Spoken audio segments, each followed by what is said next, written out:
चलो तो आज हम देखने वाले हैं, नया चैप्टर स्टार्ट करने वाले हैं।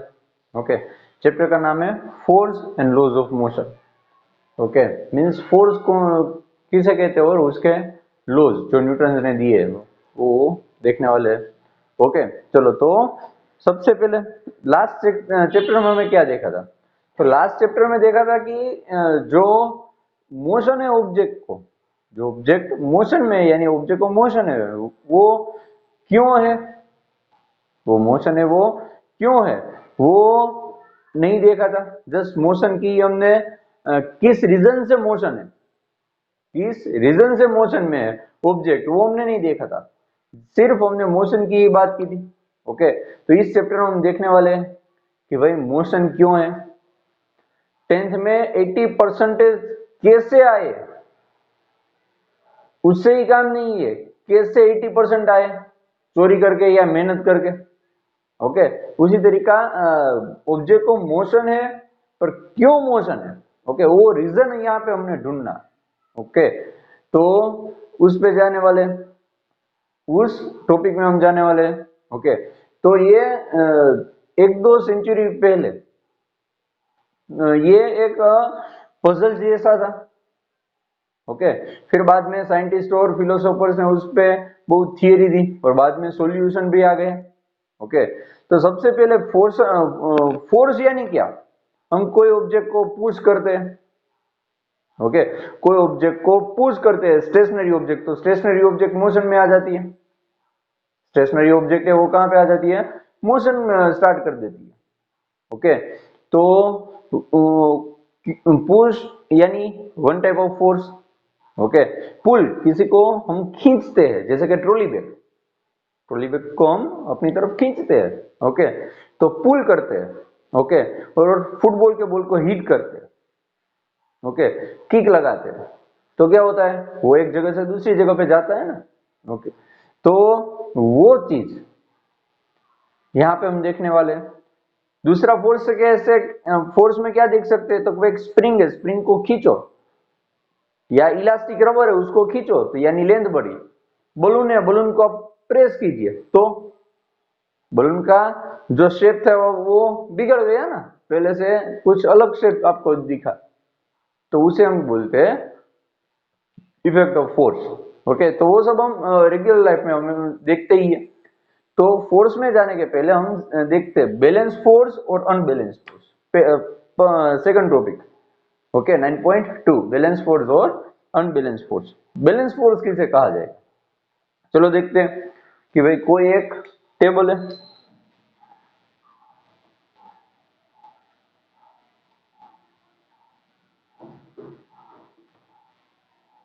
ओके, इस टेबल पे कोई ब्लॉक पड़ा हुआ है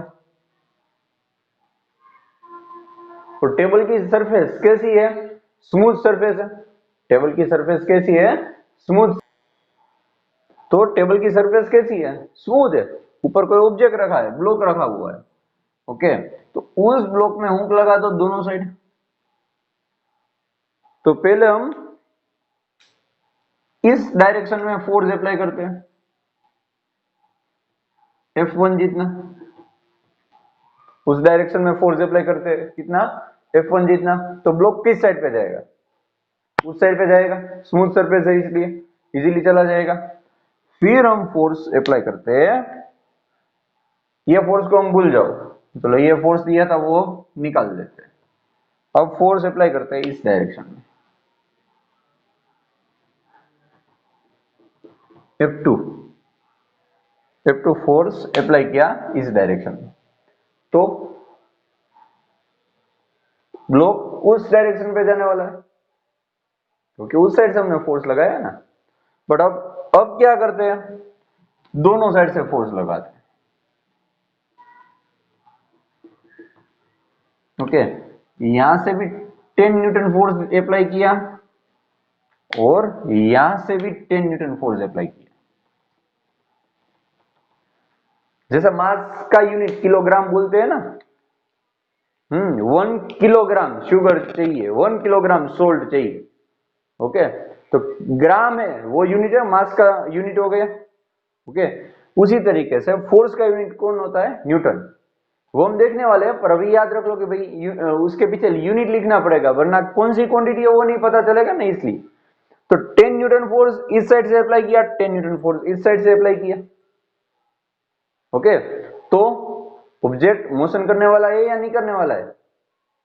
नहीं करने वाला है, आपने यही बताया, आपने ही वही सोचा, मीन्स आपको पता ही है फिजिक्स। तो 10 न्यूटन इस साइड अप्लाई किया, 10 न्यूटन इस साइड अप्लाई किया, तो इस तरह के फोर्स को बैलेंस फोर्स कहते हैं। बैलेंस फोर्स में ऑब्जेक्ट जो कंडीशन में था उसी उसका स्टेट स्टार्ट कंटिन्यू रखेगा, यानी स्टेशनरी था तो स्टेशनरी रहेगा, और मोशन में था तो मोशन में ही रहेगा। ओके, मे बी वो ऑब्जेक्ट 30 किलोमीटर पर आवर की वेलोसिटी से मूव कर रहा है, तो वो 30 किलोमीटर पर आवर की वेलोसिटी से मूव ही करता रहेगा। जैसे कि हम एक्सेलरेटर को दबाए रखते हैं। ओके, कब? जब हम 30 किलोमीटर पर आवर की स्पीड से हमें जाना है तो फ्रिक्शनल फोर्स भी लगता होगा ना। मे बी आप साइकिल चलाते हो तो साइकिल में पेडलिंग बंद कर दो तो क्या हो जाएगा, थोड़ी देर बाद साइकिल रुक जाएगी। क्यों? क्योंकि फ्रिक्शनल फोर्स के है प्रेजेंट है, इसलिए साइकिल रुक जाती है। बट हमें कंटिन्यूअसली 30 किलोमीटर पर आवर की वेलोसिटी या 10 किलोमीटर पर आवर की वेलोसिटी कंटिन्यूअस रखनी है, तो साइकिल में कंटिन्यूअस एक रिदम में हमें पेडलिंग स्टार्ट करनी ही पड़ेगी, कंटिन्यूअसली करनी ही पड़ेगी पेडलिंग। ओके, यानी वो फ्रिक्शनल फोर्स जो लग रहा है उसको काउंटर करने के लिए हमें क्या करना पड़ेगा, कंटिन्यूअसली पेडलिंग करना पड़ेगा ना। ओके, तो वो ऑब्जेक्ट, कहने का मतलब ये है कि 30 किलोमीटर पर आवर की वेलोसिटी से कोई ऑब्जेक्ट जा रहा है। ओके, दोनों साइड से सेम फोर्स लग रहे हैं, दोनों साइड से सेम फोर्स लग रहे हैं। ओके, तो दोनों साइड से सेम फोर्स लग रहे हैं, तो वो ऑब्जेक्ट नहीं रुकेगा, नहीं उसकी वेलोसिटी बढ़ाएगा, नहीं उसकी वेलोसिटी डिक्रीज करेगा। वो 30 किलोमीटर पर आवर की वेलोसिटी से कंटिन्यूअसली मोशन में रहेगा। ओके, और स्टेशनरी, यहाँ पे स्टेशनरी ऑब्जेक्ट की बात की है तो वो ये ब्लॉक उसी जगह पे रहने वाला है। ओके, वो मोशन में नहीं आएगा, वो मोशन में नहीं आएगा। तो इस तरह के फोर्स को हम बोलते हैं बैलेंस फोर्स। ओके, चलो तो उसकी एक बार डिफाइन देख लेते हैं। If an object pulled from both the side with equal forces, the block will not move. Block है वो मूव होने वाला नहीं है। Okay, such force are called balance force. बस जो हमने समझा है उसे हम लाइन में ही कन्वर्ट करना है। बैलेंस फोर्स की डिफाइन आपको पूछे तो यही फिजिक्स रहना चाहिए। किसी भी आप अपनी तरह से स्टेटमेंट बना सकते हैं, वैसा नहीं कि यही स्टेटमेंट लिखना है, बट होना चाहिए फिजिक्स। उसका मतलब क्या निकलना चाहिए, फिजिक्स का ही स्टेटमेंट निकलना चाहिए। ओके, और वो बनाना ना आए तो ये याद रख लो, दोनों ऑप्शन आपके लिए खुले हैं। ओके, चलो तो if an object pull from both the side with equal forces, the block will not move. Such a forces are called balance forces. Here object will not change state of rest or of motion of an object. जो हमने देखा वो 30 kilometre वाला example, वो इसके लिए। चलो अब अनबैलेंस फोर्स पे आते हैं। बैलेंस फोर्स का तो पता चल गया, अब अनबैलेंस फोर्स कैसे कहेंगे? तो कि भाई एक साइड से 10 न्यूटन फोर्स लग रहा है और दूसरी साइड से कितना फोर्स लग रहा है, 15 न्यूटन फोर्स लग रहा है।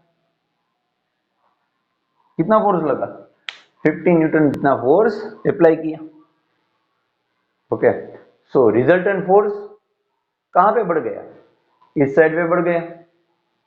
रिजल्टेंट फोर्स है कहां पे बढ़ गया? इस साइड पे बढ़ गया। ओके, तो कितना रिजल्टेंट फोर्स लगेगा? 5 न्यूटन, क्योंकि 10 न्यूटन तो काउंटर करने में चला जाएगा, बचेगा कितना? 5 न्यूटन। तो रिजल्टेंट फोर्स कितना हुआ? 5 न्यूटन, बट इस डायरेक्शन में। तो ब्लॉक की डायरेक्शन किस साइड होगी? उस साइड, यस।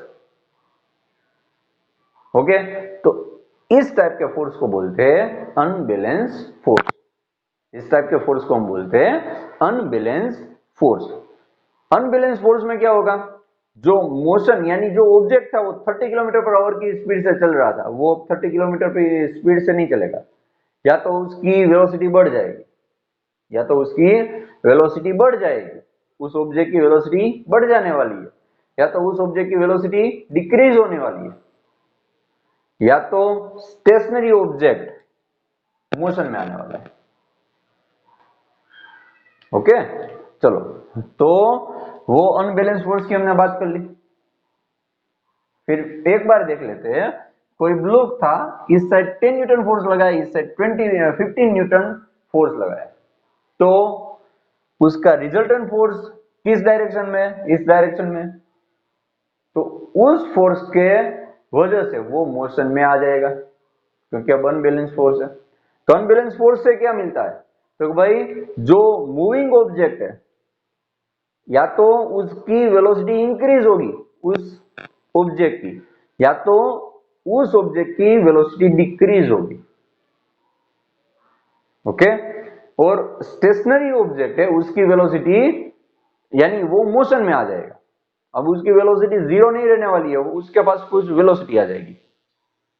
ओके, तो उसे बोलते हैं अनबैलेंस फोर्स। चलो, तो अनबैलेंस फोर्स की डिफाइन देख लेते हैं। Two opposite forces of different magnitude pulls the object. Two opposite forces different magnitude, ये 10 और 15 है, वो क्या है, मैग्नीट्यूड है ना, दोनों का मैग्नीट्यूड कैसा दिखा, डिफरेंट है। यहां पे 10 है और यहां पे 15 है। So two opposite forces of different magnitudes pulls the object, thus two forces are not balanced and unbalanced force act in the direction the block moves। तो जहां पे ज्यादा फोर्स है उस डायरेक्शन में ब्लॉक है वो मोशन में आ जाएगा। ओके, चलो, अब फ्रिक्शन की बात करते हैं। ओके, तो यहां तक का तो समझ में आ ही गया होगा।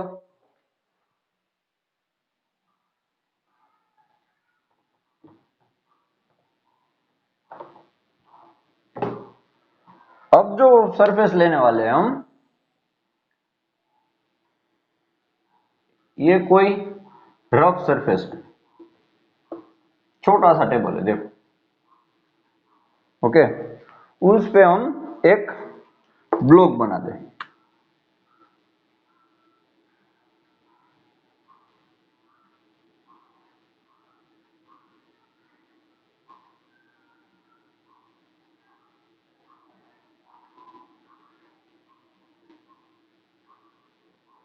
ये ब्लॉक रख दिया, उसका कुछ वेट ज्यादा है। ओके, चलो, तो ये उसकी सरफेस कैसी है, रफ सरफेस है। लास्ट में हमने कैसा बोला था, जब एक्सप्लेन कर रहे थे तब स्मूथ सरफेस वाला टेबल था, अब रफ सरफेस वाला टेबल, यानी बहुत भी रफ नहीं है, जैसे रेगुलर रफ सरफेस है। ओके, चलो, तो अब कोई बच्चा इसे यहां से यहां तक लेने के लिए जा रहा है। ओके, तो वो क्या करेगा, फोर्स अप्लाई करेगा। अभी अकेला एक ही बच्चा फोर्स अप्लाई कर रहा है, F1 फोर्स। ओके, तो ये ब्लॉक है वो मूव नहीं हो रहा है, यहां से यहां तक नहीं आ रहा है। इट मींस यहां कोई बैलेंस करने वाला फोर्स होगा, वरना फोर्स लगे तो जाना चाहिए ना ब्लॉक दूर, पर वो दूर नहीं जा रहा है। मींस यहां पे कोई ऑपोजिट डायरेक्शन में फोर्स लग रहा है, तभी वो बैलेंस फोर्स बन रहा है, और बैलेंस फोर्स में ही ऑब्जेक्ट मूव नहीं कर सकता। ओके, तो यहां पे फ्रिक्शन फोर्स दिखेगा क्योंकि रफ सरफेस है। तो ये जो सरफेस है, नीचे वाली ब्लॉक की बॉटम वाली सरफेस है और टेबल की सरफेस है। ओके, उस दोनों के बीच कोई फ्रिक्शन फोर्स लगेगा, वो ओपोज करेगा, जो फोर्स लग रहा है उसका अपोज करेगा, और उतना ही फोर्स क्रिएट करेगा सामने की साइड, इस साइड में।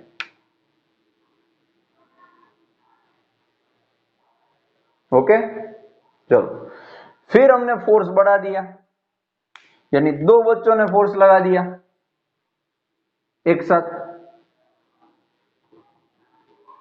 तो अकेले से नहीं हो रहा है, तो उसके फ्रेंड ने आके उसको मदद की, तो फिर भी ये ब्लॉक मूव नहीं हो रहा है। मींस फ्रिक्शन फोर्स ने अपना फोर्स बढ़ा लिया, क्योंकि बैलेंस फोर्स में ही ऑब्जेक्ट मूव नहीं करने वाला है। बैलेंस फोर्स होगा तभी ऑब्जेक्ट मूव नहीं करेगा ना।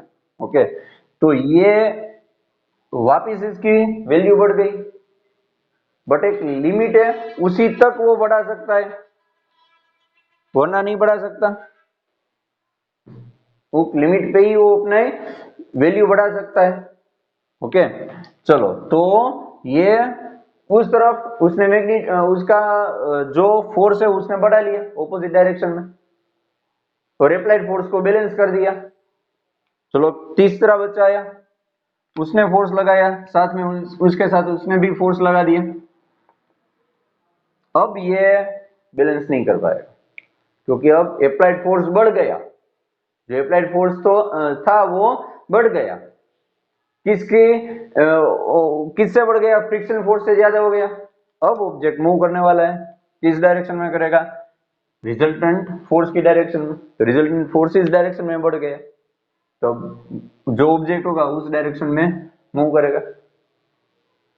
ओके, सिंपल है, डन। तो पहले अनबैलेंस फोर्स, तो वहां पे फ्रिक्शन होता है, वो क्या करता है? मोशन को ओपोज करता है। ओके, चलो कोई बात नहीं, तो ये फ्रिक्शन फोर्स की बात हो गई। अब उसकी डिफाइन देख लेते हैं। The force acting on the point of contact of the objects which opposes the relative motion is called friction। एक और बार देख लेते हैं। The force acting on the point of contact of the object which opposes the relative motion is called friction। Okay, तो इसकी define हो गई। Okay, तो आज का सेशन यहाँ पे कंप्लीट करते हैं।